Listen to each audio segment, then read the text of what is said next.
Assalamualaikum guys. So hari ni adalah next topik kita adalah weak SNR. Okey, apa itu weak SNR?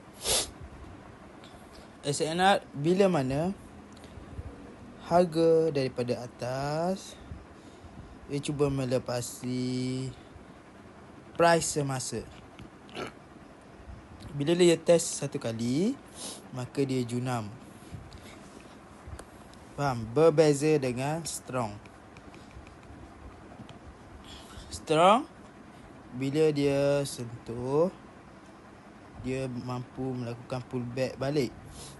Itu strong. Weak, okay, untuk SNR strong berlaku H4 dan ke atas, betul. Tapi sebaliknya untuk weak SNR adalah berlaku pada TF H1 ke bawah. Apa yang dimaksudkan dengan H1 ke bawah? So let's see, saya akan tunjukkan. Ini adalah contoh di mana weak SNR berlaku. Okay, saya tunjukkan satu contoh.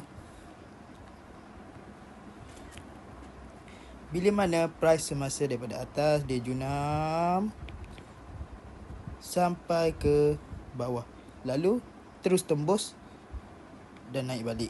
Itu adalah weak SNR lah. Berbanding dengan SNR yang strong, ni harga dia terus langgar ke bawah. Tak seperti dia jadi macam ni dan ke atas balik, pullback. Tak, tidak sama sekali.